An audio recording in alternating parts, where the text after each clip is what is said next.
Hey guys, it's Spoonie, and I want to show you my collection of old school pen and paper role playing games.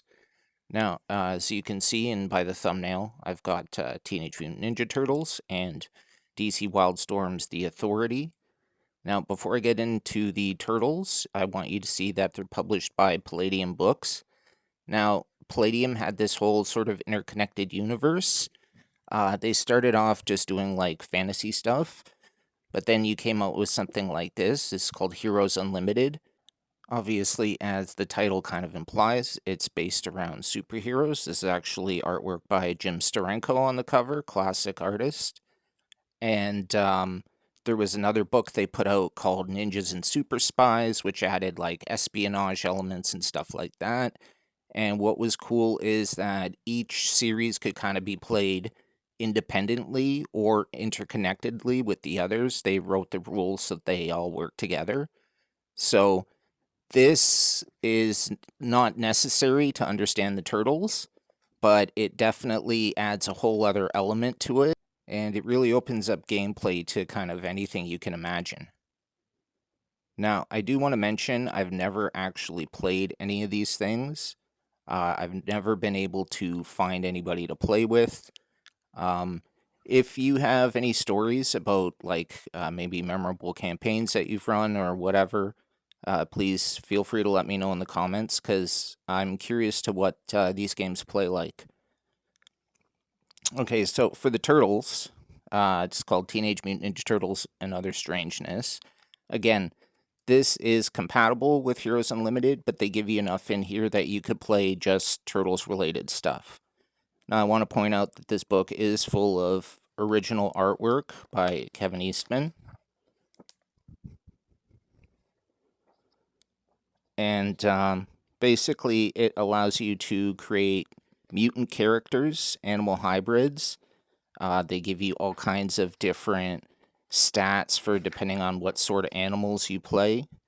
And they have different degrees of your mutation. So whether you're like somebody that looks like completely like a wolf, or maybe partially wolf, or wolf man, or just like a really hairy dude.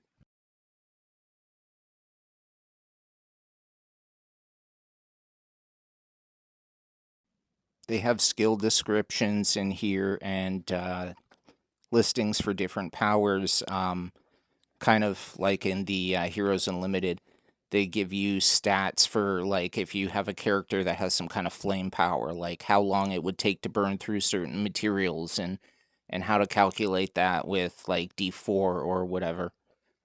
So here we've got a cool little story by Kevin Eastman and Peter Laird, an original story here, so that's pretty cool.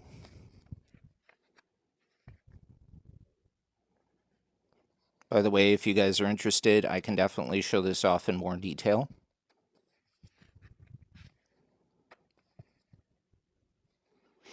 So here you can see the section on getting into the combat rules and stuff like that, on how to play the game.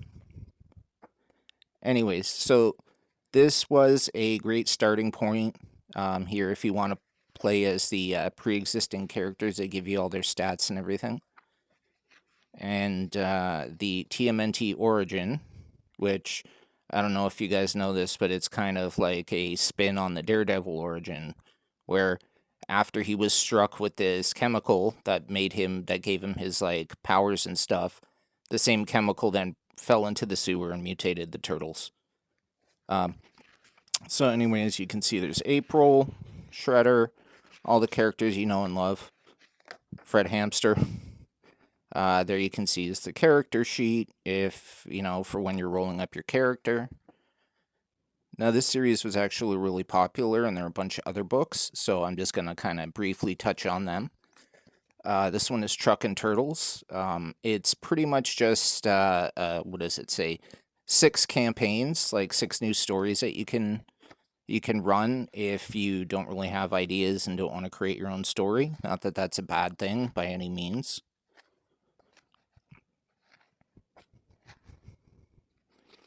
Oh, which character is that? They gave him a weird name. The fast food burger being. So you can see he's just some kind of twisted amalgamation of food items, styrofoam packaging, kitchen utensils, a garbage bag.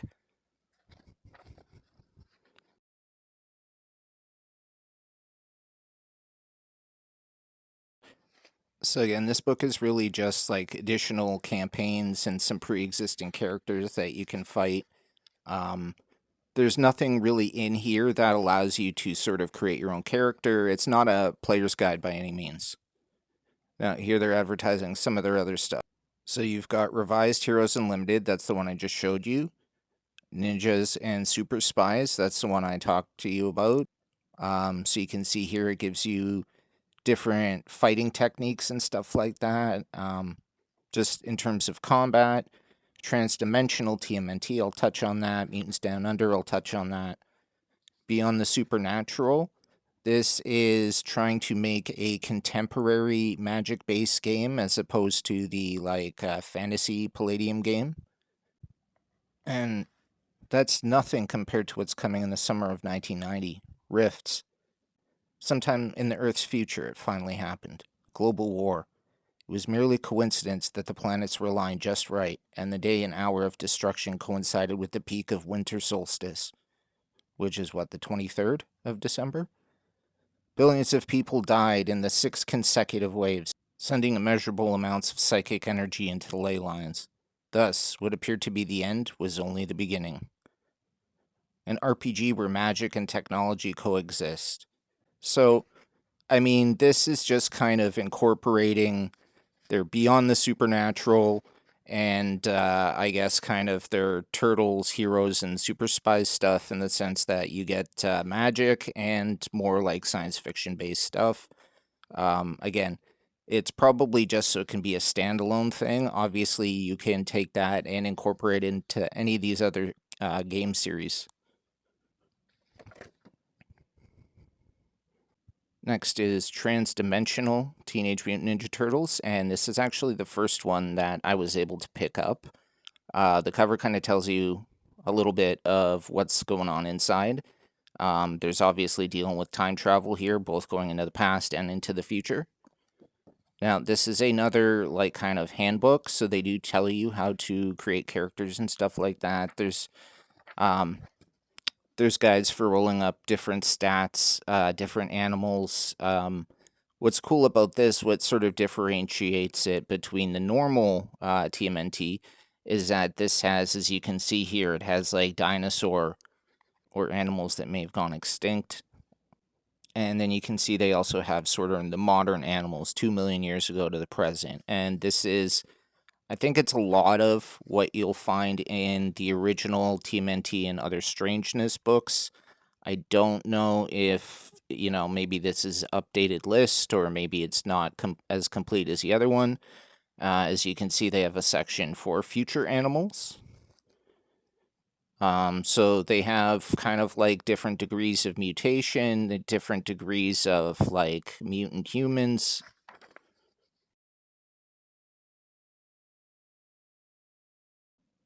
Here's a section where they start getting into the characteristics of the different dinosaur breeds that you can play as or roll up.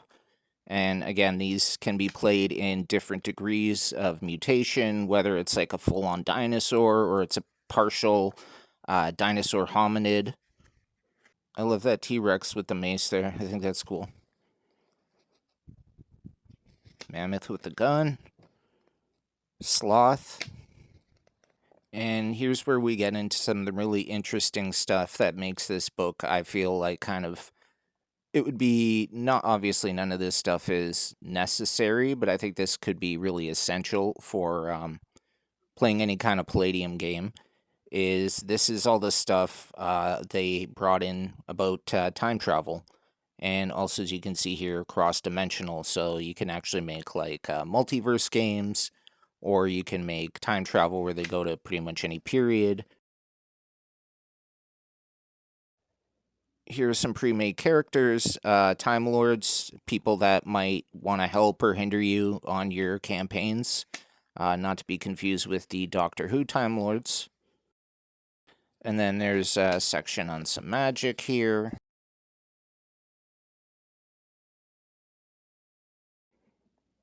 And here's a section on different machines that you can have. Like, look, there's a backpack that allows you to travel through time or the multiverse. There's some kind of like little mobile station, I guess. And here's more details on vehicles from different time periods and stuff like that. So you can recreate your Hot Rod and Teens from Dimension X.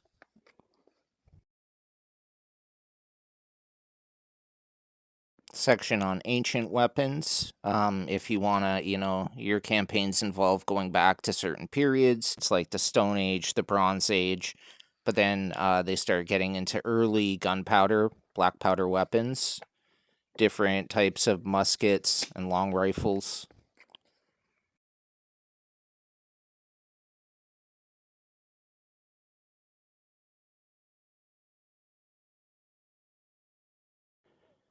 And here's a section in this book that has some sort of pre-made adventures, just in case maybe you're new to this or just looking for something quick to play, potentially. They have, you can see they have background for the player, stuff that they need to know going into it. Here's stuff the game master needs to know. Here's details on some of the characters in the game.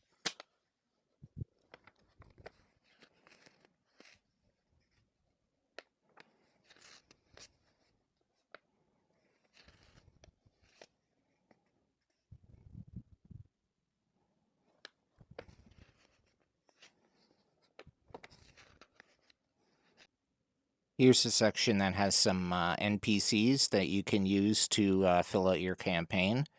There's a character here called Kirby, and this is actually a character from, in my opinion, is a classic story. Not that I've read a ton of the original stuff, but basically this artist kid, and this is supposed to be kind of like Jack Kirby, I think that's the character's named after.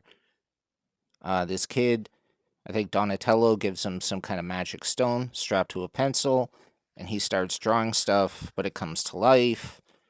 And unfortunately, this kid is a really good artist, so he draws some crazy stuff.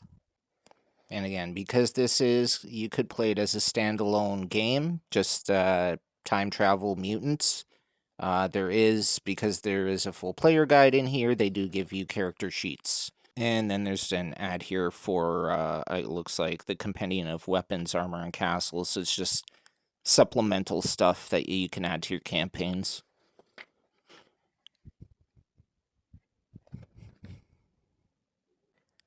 This is called After the Bomb. It's kind of a major expansion for TMNT without being like playable standalone.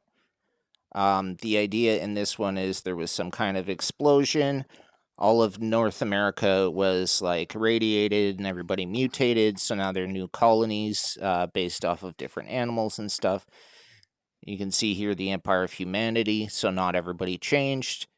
Here's the Emperor. They give him, stats if you want to use them in your campaigns.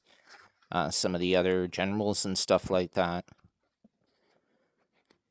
And here they tell you about some of the different areas. You can see there's Bird Island, the Rodent Cartel of Philly, Nyack, the Plains of Free Cattle. Here's some scenarios for you to run.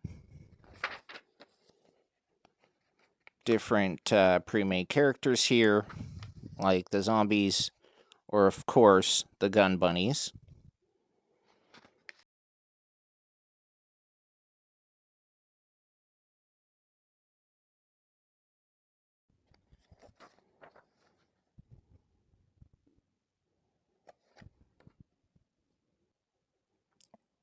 And then the final TMNT book that I have here is Roadhogs. And this is, it's supposed to be set after the bomb, but you could use this to kind of play anything. The big thing here is that it adds, kind of as you can see here, it adds rules for like Mad Max style, like vehicle combat and stuff, which might be appealing to you if you're into that kind of stuff. It also expands more into what the rest of North America is looking like. As you can see here, the Roadhogs specifically have taken over the North.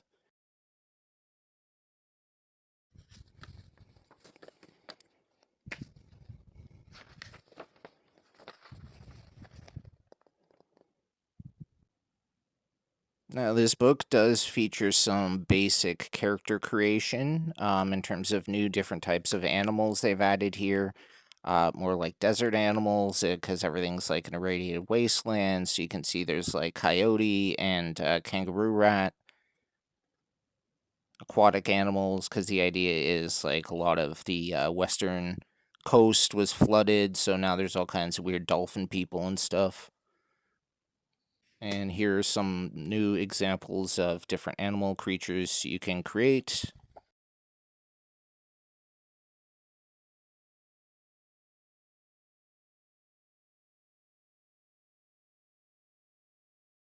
And then we have here an original story created for this little guidebook. As you can see, it's named after the book itself. I like it because it features my favorite turtle. So basically, you can see here there's a setup. They have biker gangs roaming because again, it's the wasteland. Um, there's some little student turtles here, not the Ninja Turtles, but young little mutant turtle type people. And so the biker gang's all ready to intimidate them and stuff. And basically, what ends up happening is they go back to the base, they find their master, and he helps them defend against everybody.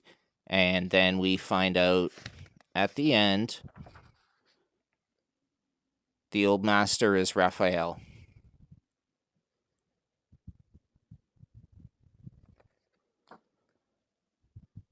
So that's it for the TMNT books I have. As far as I know, there is at least one more, and it's called Mutants Down Under. And as far as I know, it just adds different types of animals that you can play as. Obviously, you're dealing with like Australian and probably like New Zealand type animals. And I imagine there's some other like little pre-made campaigns that you can run or whatever you want. So again, that's it for the TMNT stuff. Now we're getting into the authority. Now, first of all, with this authority book, if you look at the back here, you can see it does say D20 system. Now, it's not published by Wizards of the Coast or Hasbro or whoever is actually holding the property for Dungeons and Dragons right now. But it says here at the beginning that basically this is just like an expansion. You can see here at the beginning, it tells you, well, this book is not a standalone D20 rulebook. And then here, in many ways, this book is analogous to the Dungeon Master Guide. It does not contain everything within its pages, but when combined with Silver Age Sentinels, which is from the same publisher, and the D&D Player's Handbook, it creates a complete game. So this on its own is not playable. First of all, you need to have a copy of the D20 D&D Player's Handbook. And then that's not enough. Apparently, you still need this publisher's earlier book called Silver Age Sentinels, which is, I guess, where they add the whole superhero stuff to the D20 system. And then this is just building off of it. This book is actually still pretty cool because it does. I'm a huge fan of Wildstorm, or at least what it used to be. And just as I think they even say that role playing game and resource book. Basically, right now I'm just using it for the resource book, if anything, because they do cover in some good detail who the Authority are and the original first 12 issues of their series. So you can see here they get into Stormwatch Black, which is where Apollo and Midnighter came from. Bendix was the sort of leader of Stormwatch, who sent them on their missions and everything. But then when Warren Ellis took over, he decided to turn Bendix into a bad guy so that they could basically kill him off, get rid of Stormwatch, and start the Authority. So you can see here the end of Stormwatch. Now, interestingly enough, Stormwatch did end in the pages of a crossover called Wildcats vs. Aliens, which is weird because the Wildcats are basically not in it. It is a Stormwatch book, and it has lasting impact. A couple of major characters are permanently killed, at least until they're brought back a couple years later. and it marked the end of Stormwatch, so that the thing that followed that crossover was the Authority #1. So yeah, sorry. Anyways, you can see here they basically have like a whole half a page just on the first issue #2. So there are breakdowns, pretty detailed, on the first 12 issues, as you can see here, which covers the first 2 arcs, I believe. The first one is them forming and going after Kaizen Gamora. And the second one is that they get invaded by this force from a place called Sliding Albion. There's some kind of weird, like, intergalactic version of the British Empire. And as you can see, there is stuff buried on the moon. And I really do recommend The Authority, pretty much any of the books from the Wildstorm publication. The original run is great, but personally, when they did the Coup d'etat mini that kicked off the Eye of the Storm, where the Authority basically realized like they should be the ones running the planet just because people are too petty and they're focused on smaller things, whereas the Authority is fighting off like interdimensional demons and intergalactic threats. So here you can see there's some, well, not some, a lot of detail and background on the character, at least what was known, published at the time. And here they give you some of his stats for putting him in the game. The Doctor, and now I think this is 2 doctors ago. I think this is the one that was like the hardcore drug addict, where he basically was just constantly on hallucinogenics and stuff like that. Got the Engineer, who's a great character. Jack Hawksmoor, the God of Cities, another great character. They're all really cool. Jenny Sparks, who's been replaced by Jenny Quantum, because Jenny Sparks is the spirit of the 20th century, and in the 20th century, electricity really kind of became one of the dominant forces of what was going on in the world. And so as the spirit of the 21st century, Jenny Quantum is all about like new science and new maths and stuff like that. The Midnighter, who didn't have a name at the time, it's Lucas Trent. He's kind of the Batman of Wildstorm, but he actually has some kind of computer in his brain that calculates all possible outcomes, meaning like you can't beat him in a fight. Swift, who is kind of their hot girl type character. She was pretty generic when she debuted in Stormwatch. I think she's been on the team for a while, but they really did some interesting stuff with her in the Authority. Here's their ship, the Carrier, that sails through the Bleed, which is the membrane that connects different universes, which is now officially a part of the DC Universe multiverse concept. Here you got Kaizen Gamora, the real one. I think they like had one that they killed before before Ellis started writing the Authority, and then he had it turn out to be that one was fake, and the real one was actually this old Mandarin-looking like dictator.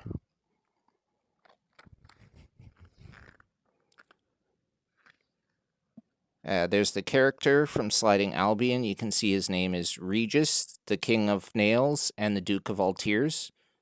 You got to admit, they really kind of added a lot of dramatic flair to these books. This definitely was, I think it came out, I'm pretty sure this did come out before Marvel's Ultimates. This was kind of the first, like, widescreen, big budget movie type comic books, where it was just, like, really giant concepts and a lot of great artwork and very sort of dynamic, exciting panels.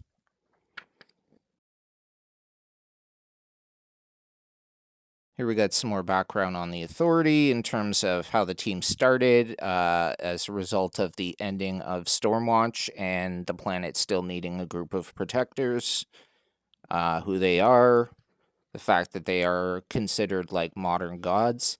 And you can see here in a section like modern gods and the mission, the thing that really makes them unique, or at the time made them really unique, Was they were kind of like the Justice League, but whereas the Justice League were mostly reactive and just kind of tried to protect the planet and save people, the Authority was being proactive and eliminating threats before they could get bigger. And like I said, they had an entire storyline that changed the face of the Wildstorm comic book universe for several years. And it was when the Authority decided that they were the best people to govern the planet.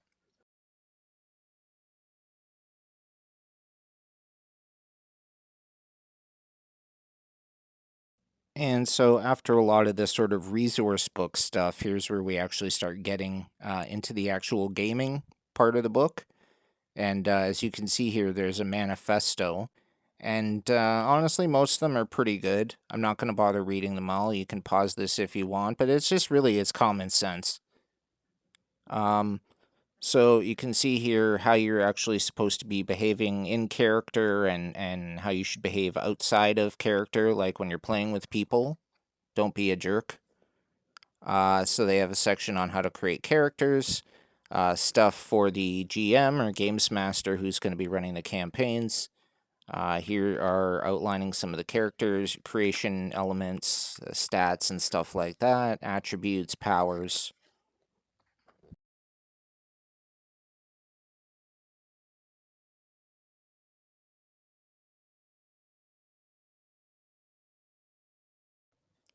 And then at the end of the book, we have how to create some of the different characters that you see in the books, their stats.